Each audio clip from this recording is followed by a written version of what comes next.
Bonjour et bienvenue sur Lunel Éco. Aujourd'hui, j'ai le plaisir de recevoir le président de la Chambre des métiers et de l'artisanat, Christian Pujol. Bonjour Christian Pujol. Bonjour. Alors déjà, je vais commencer par faire un clash à la télévision. C'est pas Pujol, c'est Poujol. Pardon. Eh oui, c'est comme l'ancien maire de Lunel s'appelait Soujol. Et on n'avait qu'une lettre à changer pour que je devienne maire de Lunel.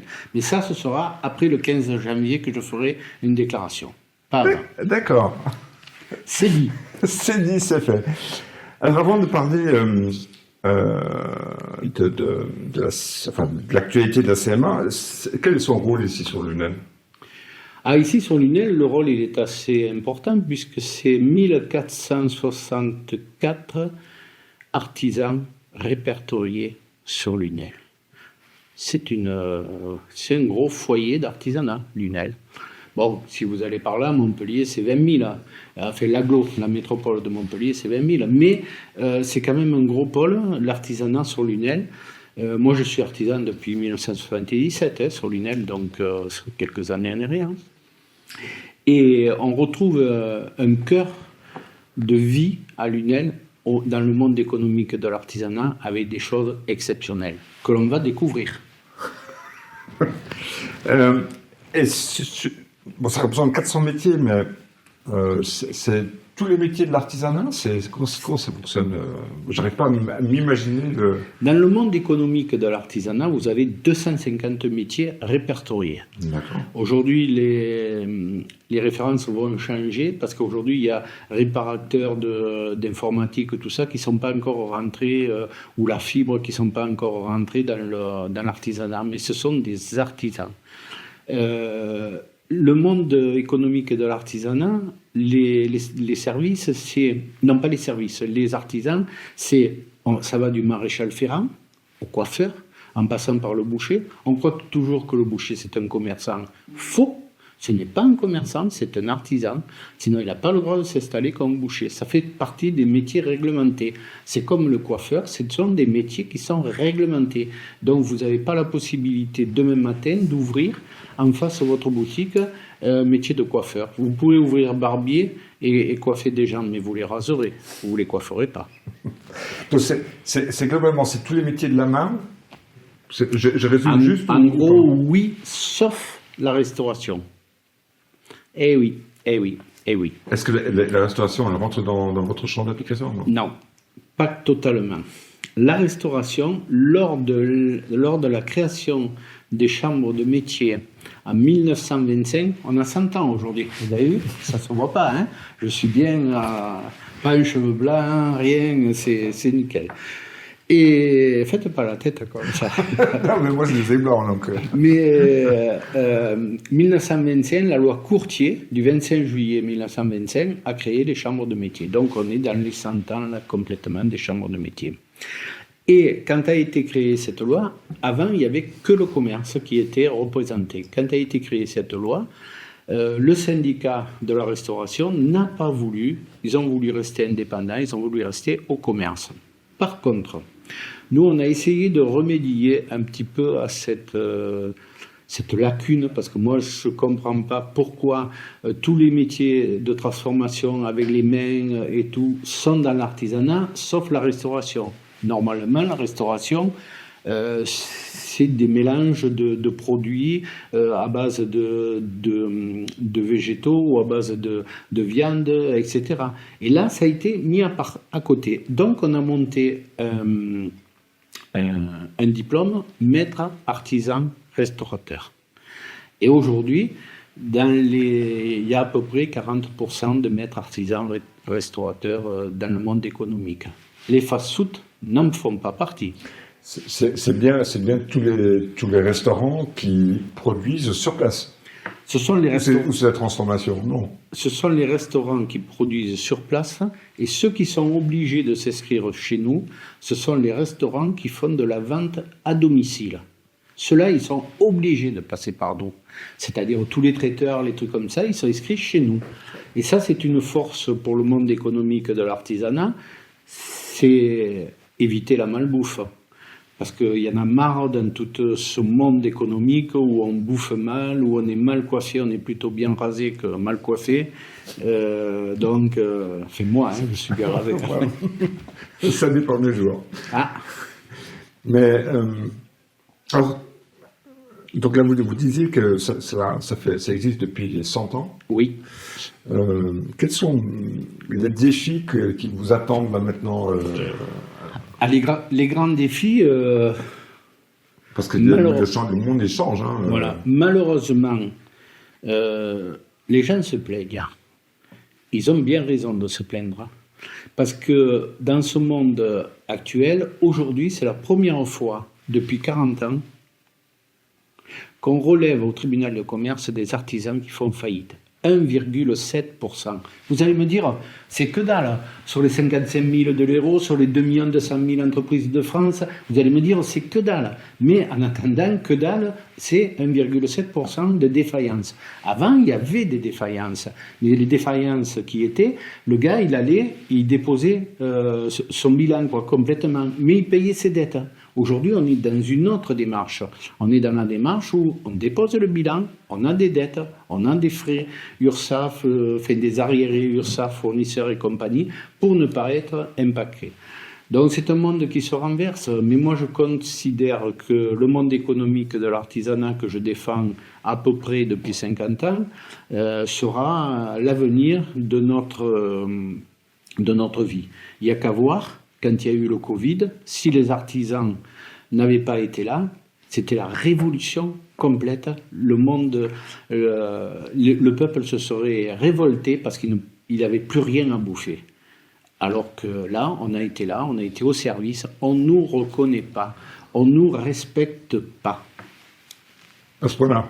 Oui, à ce point-là, oui. Parce que, moi, dans ma jeunesse, qui date quand même des années 70, il y avait où on était apprenti, où on faisait des études bac, universitaire. Là, vous m'attaquez, là, directement. Non. Alors, dans votre jeunesse, on prenait que le gamin qui était au fond de la classe, à gauche, de préférence, et on lui disait, toi, tu n'as pas le droit de faire des études parce que tu ne comprends rien et tu vas aller être apprenti. Mais ça, on n'en veut plus. J'arrête pas de le dire à la rectrice, j'arrête pas de le dire à monsieur le préfet, on n'en veut plus. On veut des élèves qui soient éduqués, on veut des élèves qui aient un certain art de vivre, mais on veut aussi les gamins qui sont au fond de la classe à gauche, on va les aider à rattraper, à remonter leur défaillance. C'est normal, c'est la vie. Si on n'est pas humain dans la vie, c'est pas la peine d'essayer de s'occuper des autres. Hein. C'est aussi un petit peu, peut-être aussi, le cas à cause des évolutions technologiques qu'on a eues là, ces 20 dernières années, avec Internet, avec l'intelligence artificielle qui est arrivée par-dessus. L'intelligence artificielle ne sait pas faire du saucisson ou que sais-je. L'intelligence artificielle, déjà, je vais vous rectifier là-dessus. Parce que ce n'est pas l'intelligence artificielle, c'est l'intelligence artisanale. Parce que pour pouvoir faire une intelligence artificielle, il faut qu'il y ait un artisan derrière qui la construise. C'est comme les logiciels, c'est comme tout. Il faut quand même qu'il y ait des mains et des cerveaux derrière. Et c'est là de nouveau pareil. On dit l'intelligence artificielle, mais ce n'est pas l'intelligence artificielle. C'est l'intelligence sortie de la tête des humains, des ingénieurs, de tout ça, quoi.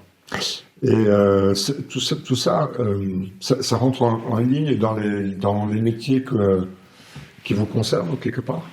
Ça va rentrer en ligne là. Pour le moment, un informaticien, il est chez nous, il s'inscrit chambre de métier. Mais on n'a pas vraiment de code bien distinct, de code APE bien distinct pour un informaticien.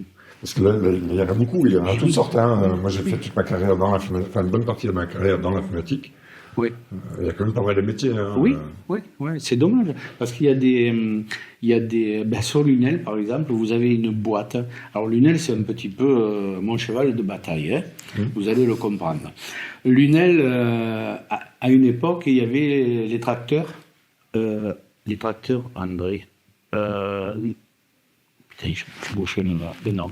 Il y avait Citroën aussi, Ojoula. Citroën Ojoula, le père Ojoula, avait créé une possibilité sur les DS d'André Citroën, de monter des moteurs diesel pour que les taxis puissent travailler correctement en ville sans avoir des dépenses trop importantes.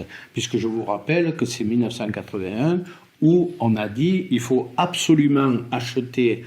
C'était un homme avec un chapeau, je me rappelle plus ce président-là.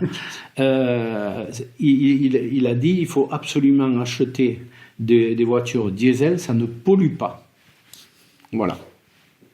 Et donc, on a des mécaniciens. Quand on revoit un petit peu, pour revenir à Citroën, j'ai rencontré Cécile Citroën, la petite fille d'André Citroën.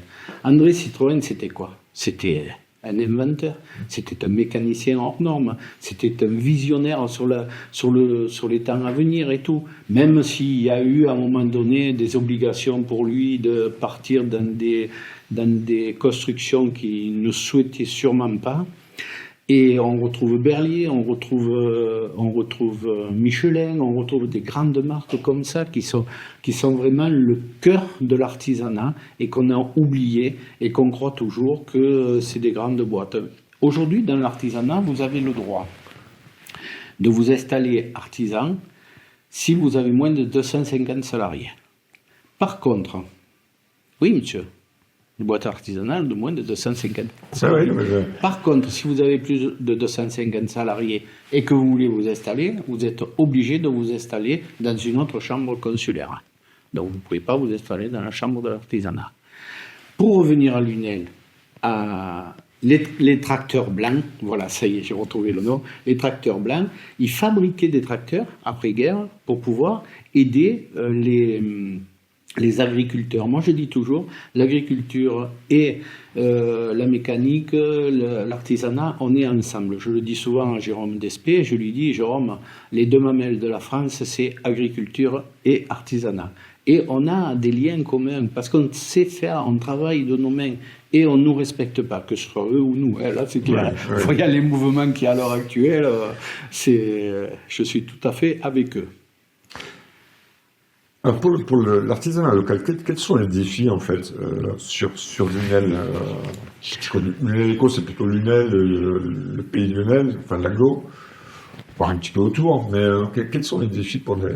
À Lunel, ce qui manque, c'est pouvoir un petit peu loger de nouveaux artisans, c'est pouvoir déplacer des artisans qui sont en phase de construction, d'agrandissement, et pouvoir les déplacer dans des locaux appropriés à leurs demandes. Mais ça, c'est dans toutes les villes, c'est partout pareil, quoi. Il y a pas, c'est pas que Lunel.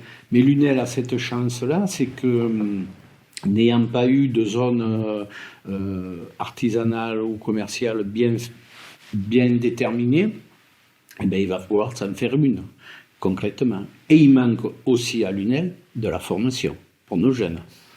Parce que la formation aujourd'hui, c'est très important pour les gamins, l'apprentissage ou la formation continue ou le perfectionnement.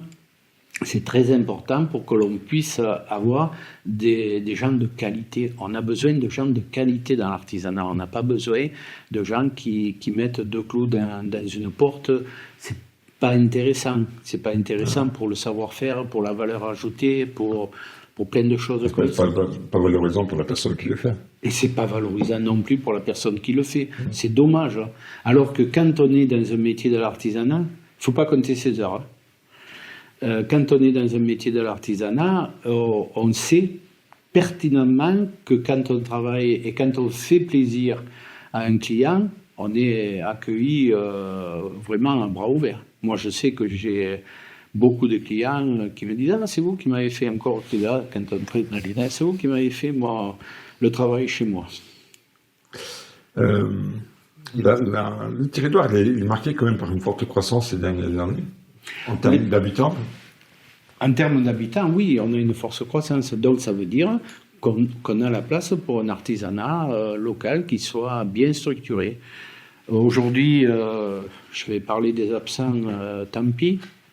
J'aime pas, mais Pierre on avait en collaboration tous les deux bien avancé avec son premier adjoint sur le territoire de Lunel, sont montés vraiment en puissance pour pouvoir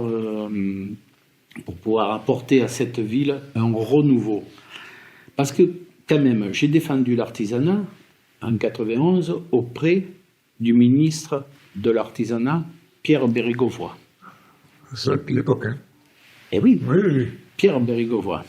Avec mon ami Jean-Luc Sébastien, qui n'est plus là comme Pierre Soujol aujourd'hui, je suis monté à Paris dans le bureau du ministre et j'ai dit, monsieur le ministre, voilà, on a un problème, c'est que vous êtes en train d'installer, et à Lunel il y avait 3 installations de grande surface, vous êtes en train de donner des autorisations sur le territoire et vous allez complètement foutre en l'air le centre-ville.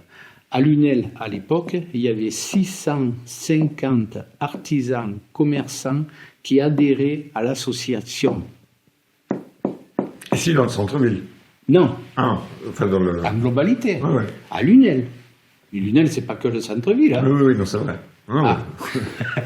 Donc, vous vous rendez compte un petit peu? Et les 650 artisans, on les avait convoqués avec Jean-Luc Sébastien pour savoir si on pouvait arriver à garder une seule grande surface, et ils avaient dit oui, mais pas 3. Et au final, il s'en est fait 3 quand même. Parce que cette personne-là que j'avais rencontrée à Paris avec Jean-Luc, c'était Pierre Bérégovoy. Donc Pierre Bérégovoy, il m'a dit, monsieur Poujol, monsieur Sébastien, aujourd'hui, la France ne doit plus être un pays de production, doit être un pays où on achète à l'étranger et on revend en France. Bon, si c'est un modèle économique, ça, vous me le direz. Et je pense que les téléspectateurs ils peuvent m'écrire. Hein. Quels sont les artisans dont Lunel a besoin? Quel type de... On a besoin... moi, je ne veux pas tout dire pour le moment, parce que sinon je dévoile plein de choses. Mais on a besoin d'artisans de tout métier, que ce soit de la personne qui fait des bougies en cire, que ce soit du tailleur de costumes, que ce soit de la couturière, que ce soit du coiffeur, que ce soit des bouchers, avoir des bouchers de qualité. Quand même, ça manque sur Lunel. Bon, il y en a, mais ça manque fortement d'avoir un assortiment de 2 ou 3, 4 bouchers qui soient vraiment sur des produits de qualité. Vous allez voir tout à l'heure, quand on parlera des héros gourmands, qui est le concours phare de la Chambre de métier de l'artisanat de l'Hérault. Vous allez voir qu'on va découvrir des choses importantes. Comment vous voyez le développement de la Chambre de métier dans les prochaines années? Quels sont le problème que l'on a à Chambre de métier, c'est que c'est 6600 artisans qui se déclarent, qui se mettent à leur compte par an. Donc, c'est quand même très, très, très important. Alors, le développement, il faut qu'on soit sur le terrain. Moi, j'y tiens. Et je veux absolument qu'on garde l'antenne que nous avons à Lunel pour que les personnes qui ont envie de se déclarer puissent se rapprocher de cette antenne de Lunel. Il y en a une à Clermont-Lérault où on a un centre de formation uniquement sur le bâtiment et tout ce qu'il y a autour du bâtiment. On a Béziers aussi où on y est depuis des années, où on est présent et on a de bonnes fréquentations au niveau. Et puis on a le siège Montpellier, quoi. Montpellier où on a 300 apprentis qui sont dans les métiers de bouche, principalement dans la couture, dans l'esthétique, dans la réparation de vélos, dans la fibre. On a un partenariat avec le conseil départemental, et je remercie Kléber Mesquida, dans lequel on forme des apprentis qui sont sur des secteurs un peu difficiles, ce qu'on disait tout à l'heure, toi le dernier de l'art. Voilà, et ils s'intègrent à 90% très bien. Et c'est une bonne chose. Donc, moi, si je comprends bien, c'est que c'est pas simplement une chambre où il faut s'inscrire. Non, Mais c'est aussi tout un volet de formation, c'est ça? On a tout un volet de formation, on a tout un volet de suivi, c'est-à-dire que vous vous installez demain matin à Artisan, si vous le souhaitez, pendant 3 ans, vous allez avoir un agent économique qui va vous appeler chaque 6 mois pour savoir où c'est que vous en êtes, quels sont les sujets que vous avez faits, est-ce que vous avez développé suffisamment la communication, est-ce que vous avez développé suffisamment votre trésorerie pour pouvoir avancer. Parce que le tout, c'est pas de s'installer artisan sans argent, c'est pas possible. C'est pas possible. À une époque, ça pouvait se faire, aujourd'hui, c'est pas possible. Donc, il faut absolument arriver à avoir un socle avec de l'argent personnel ou apporté par une banque, peu importe, mais il faut avoir un socle. D'ailleurs, il y a Initiative Hero-Est qui à peu près 48 à 50 entreprises par an qui aident avec des taux après 0 pendant 3 à 5 ans pour pouvoir aider justement ceux qui ont des projets qui sont vraiment innovants, quoi. Ça, c'est un autre volet de la Chambre des métiers ou Non, c'est à part complètement. C'est à part complètement à part. Ouais, c'est à part complètement. Et comment il faut s'y adresser? Ben, vous allez à Via Innova et vous avez la cellule IHE. D'accord. La cellule IHE, c'est une cellule... il y a Élodie David qui est la responsable de la cellule et qui va vous introduire ce qu'il vous faut faire et ne pas faire, monter le dossier, comment le monter. Et vous avez à côté la chambre de métier qui va vous aider aussi avec la CCI, qui va vous aider aussi à monter les dossiers. Donc globalement, il y a toutes des structures d'accompagnement Oui. pour arriver sur les métiers qu'on veut. Oui. À peu de choses près. Oui, oui. Sur tous les métiers qu'on veut, oui. Parce que si on n'a pas la compétence, aujourd'hui, par exemple, dans l'Hérault, on peut aller la chercher dans le Gard, la compétence sur un métier. C'est juste à côté, en fait. Ben voilà, je dis dans le Gard parce que justement, on est à côté. On pourrait aller dans l'Aude ou à Perpignan, quoi. C'est pareil. Hein. Ou dans le Tarn-et-Garonne, peu importe, quoi. Si on a vraiment les compétences qui nous manquent, oui. Parlons de l'Hérault gourmand. C'est quoi cette histoire? Parce que vous me... je vous ai mis l'eau à la bouche. L'eau à la bouche. Hérault gourmand, c'est un concours qui a été créé par la Chambre de métier de l'Hérault il y a 25 ans. Donc c'est un concours aujourd'hui qui fait ses preuves, qui monte en puissance d'année en année, sachant que le concours est chaque 2 ans. Donc là, on est sur l'édition 2025-2027. Et en 2027, il y aura un autre concours qui viendra annuler celui-là. Là, vous en avez plusieurs, vous voyez. Ah oui, oui. Des plusieurs années, je vous ai amené... Qui peut concourir, dis-donc? Tous les artisans. Uniquement les artisans. Les gourmands. Gourmands, évidemment gourmands. Et on travaille aussi avec la Chambre d'agriculture qui, eux, nous emmènent des vins qui vont dire il faut les mettre avec tel mets ou avec tel mets, mais eux, ils font leur concours à part. On n'est pas ensemble sur le même concours. Le concours Hérault gourmand, en gros, cette année, c'était 300 candidats dans l'Hérault. 300 candidats dans l'Hérault. Il y a un premier jury à l'aveugle. Et ce n'est pas le président qui décide, le président il ne sait rien de tout ça, et ce n'est pas un menteur, il vous le jure sur la tête de vos enfants, pas des miens. Vous voyez, il est cool le président. Non, mais je ne plaisante pas. C'est un concours qui est totalement à l'aveugle, dans lequel vous avez, sur la première dégustation, vous avez à peu près 300 candidats. Ces 300 candidats sont traités avec une 50aine de chefs d'entreprise qui sont dans le métier de la bouche, restaurateurs ou autres, qui connaissent vraiment le métier. Et eux, ils vont dire, eh bien, oui, d'accord, cette année, on n'en a gardé que 150. Vous voyez? Coupez la part en 2. Mais vous allez voir, ça va être encore plus difficile. Après ça, il y a un concours. Vous pouvez venir en tant que citoyen, il n'y a aucun problème.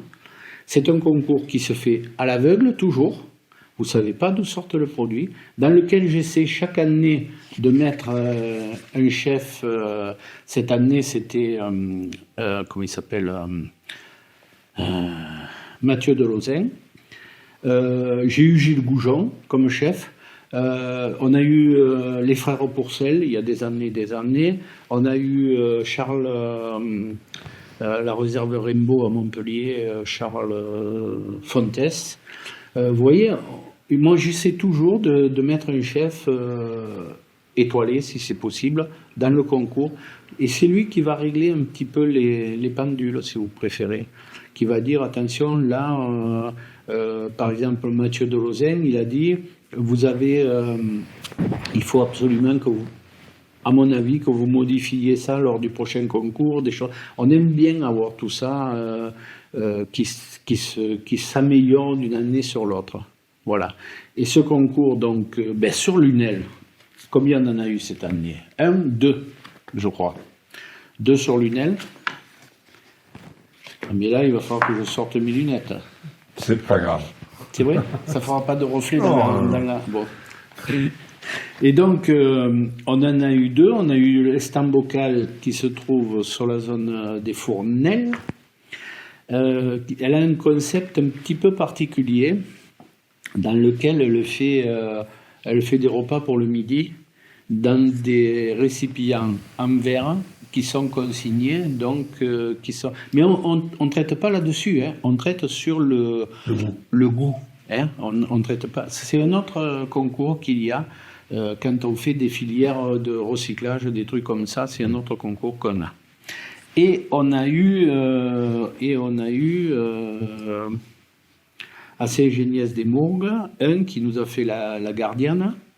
On en a eu une à Restinquières qui était de Lunel, c'était Fanny, qui était dans les Halles, qui a de nouveau gagné le concours cette année, parce que vous avez le droit de tous les 2 ans de proposer quelque chose pour le concours. Sauf qu'il ne faut pas que ce soit la même chose que ce que vous avez proposé avant. Voilà. Donc c'est un truc que l'on découvre. Et puis, je vous ai quand même amené des petites choses. Ouais. Ça, il faut faire attention. Ça, c'est bon pour la graisse. Pour pas avoir froid. Ça tombe bien, il va faire froid bientôt. Ouais. Ça, il y a mon bouquin qui... Tant mieux. Ah, on voit mon téléphone, c'est pas bien. Voilà. Bon. Et... santé.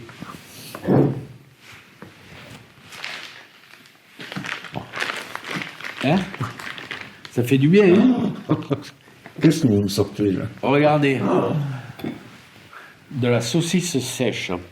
Alors, ça a été fait, non pas sur Lunel, parce que moi, je ne suis pas que lunélois. Ça a été fait à Montpérou. Eh oui, ça a été le foie gras et les saucisses ont été faites à Montpérou, chez Maison d'Arcé. Donc, c'est un produit d'excellence. C'est encore... nos produits phares. Alors là, vous avez une saucisse sèche au piment et l'autre plus naturelle. Voilà. Donc, dites-moi, quand vous êtes dans ce concours, enfin quand vous participez dans le jury, j'imagine que vous participez dans le jury, non? Ah ben je suis le président quand même. Alors donc le dernier jury, j'y suis. Donc vous goûtez aussi? Oui. Oui, et je donne mon avis. Sur une feuille blanche, avec des numéros, avec des références, je donne mon avis en disant la saucisse sèche numéro tant, parce qu'il y a un numéro quand même pour pouvoir retrouver. Oui. La saucisse sèche numéro tant a un bon goût. Moi, je ne suis pas un très grand dégustateur. Je suis pas.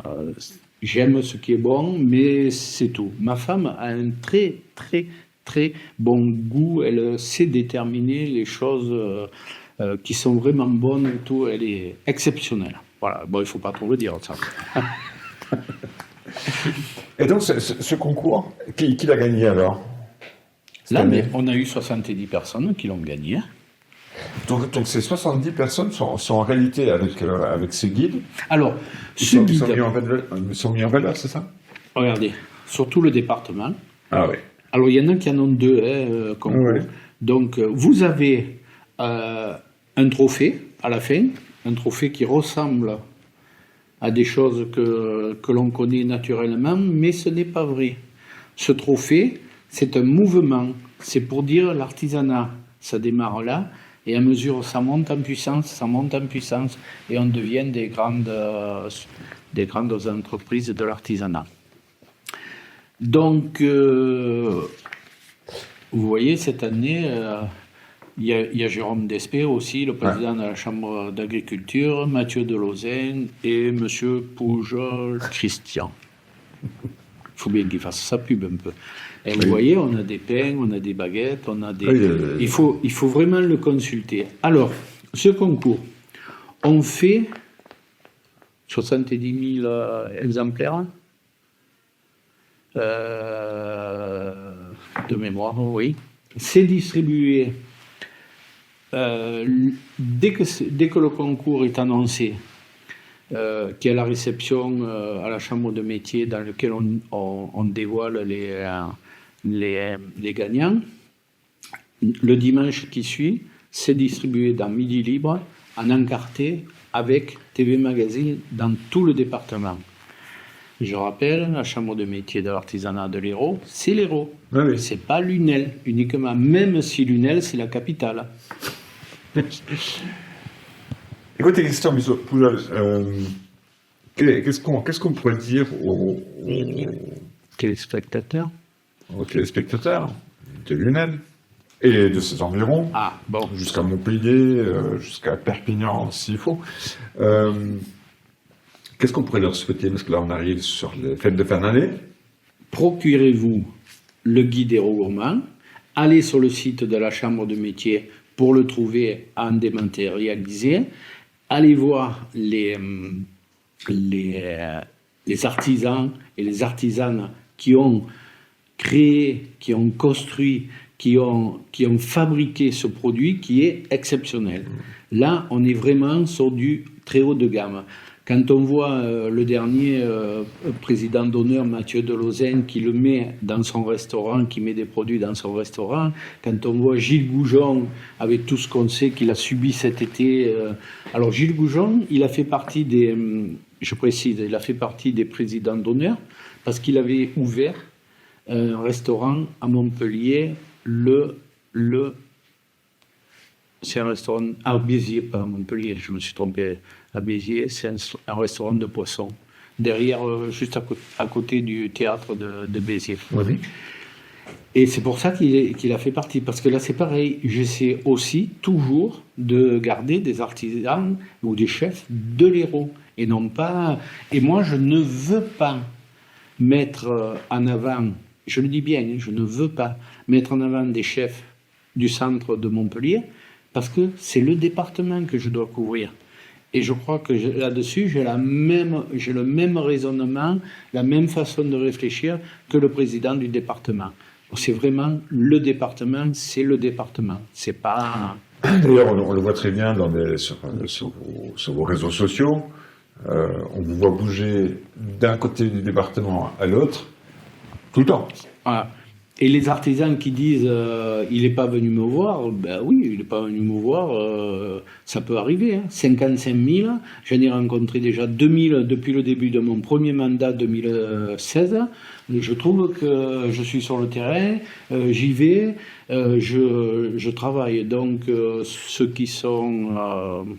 ils peuvent m'appeler, après je peux les rencontrer, il n'y a aucun problème. Mais alors là, je les rencontrerai dans le cadre d'une tournée, et je ne peux pas y aller du jour au lendemain comme ça. Sauf s'ils ont un événement exceptionnel, je suis là aussi pour les soutenir. Et vous évoquez votre mandat, et se termine quand votre mandat? C'est important qu'il se termine? Non, je n'ai pas dit ça. Je croyais. Normalement, il se termine 2027. Encore, fin 2027. Il y a encore de belles choses à faire. Oui. Là, mais il y aura un autre Hérault Gourmand que je présiderai encore en 2027, au mois de mai. Voilà. Parce que l'important, et c'est pour ça que l'on fait aussi la foire de Montpellier. La foire de Montpellier, il y a un espace qui nous est dédié qui s'appelle Place de l'artisanat, où on a environ 70 artisans qui sont là autour de cette place. Et cette année, il va y avoir encore des nouveautés, des changements très importants. On est en train d'y travailler dessus. Pour moi, c'est la mise en valeur de tous les artisans qui le souhaitent. Ceux qui ne veulent pas, Vous m'excuserez, mais tant pis. On ne peut pas tout avoir. Voilà. Christian Poujol, merci beaucoup d'être venu. Mais moi, je vous remercie surtout de m'avoir invité parce que c'est important pour le monde économique de l'artisanat. C'est pas pour moi. Moi, ma carrière, je l'ai faite. Aujourd'hui, l'entreprise, c'est ma fille qui la gère. Heureusement, parce que sinon, je n'arriverais pas à faire ce que je fais. Hein. Que ce soit bien clair. Hein. Christian Poujol, merci beaucoup. Merci à vous. Et puis, j'invite les spectateurs de L'Une et l'Écho. N'hésitez pas à vous rendre sur le site et sur la page de la Chambre des métiers Et de l'artisanat. et de l'artisanat de l'Hérault. Oui. Et puis, moi, je vous souhaite de toute manière de très bonnes fêtes. Et on revient en janvier avec un nouveau numéro de L'Une et l'Écho. À très bientôt. Bonne fête. Merci à vous tous.